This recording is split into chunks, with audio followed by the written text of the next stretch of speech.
वीरांगना जो हा प्रोग्राम आहे हा राबवण्याच्या मागे हा उद्देश होता की ज्या काही मुली आहेत या डिस्ट्रिक्टमध्ये त्या सक्षम व्हाव्या.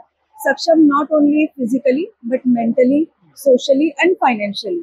म्हणजे त्या मुलींना हे समजायला पाहिजे की what is a financial management, how they could be financially independent after 10th 12th standard. So we are taking one more program about career guidance and financial management.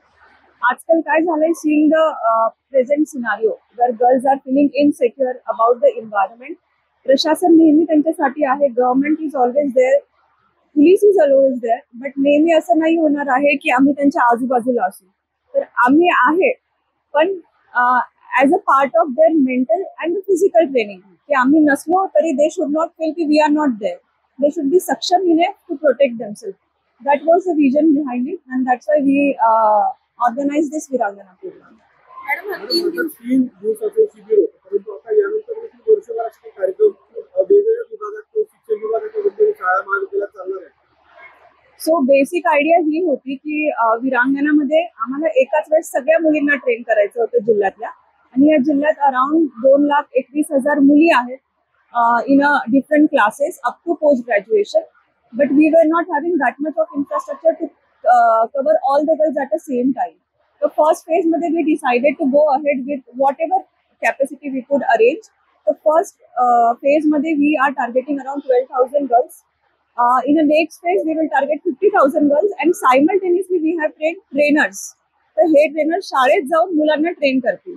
तर फेज 2 मध्ये हा फरक राहील की जे मुलं येतील they are already having some kind of physical training, mental training and counselling.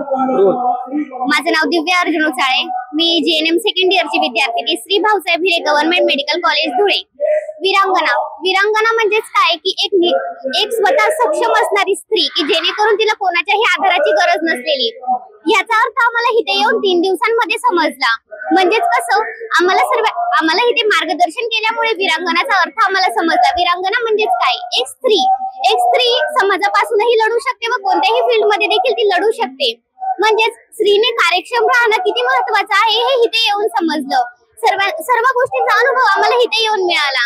जसे की आम्ही मेडिकल फील्ड मधले व्यक्ती, मेडिकल फील्ड मध्ये भरपूर साऱ्या प्रमाणात लोकांची मेंटॅलिटी कशा प्रकारे ओळखायची. जसे की आपण आताच मागे मालेगाव मधील घटना बघितली. मालेगाव मध्ये डोंगराळे गावातील एका मुलीवरती अत्याचार झाला.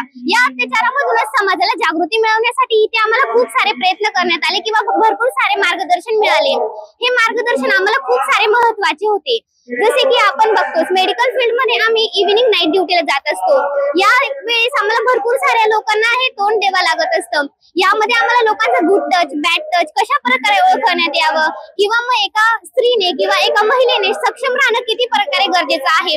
प्रत्येक वेळेस आपल्याला कोणी मदत करेल ह्याची गॅरंटीही आपल्याला नसते. त्यामुळे स्त्रीने स्वतः सक्षम राहणं आणि येणाऱ्या प्रश्नांना तोंड देणं खूप महत्वाचं आहे.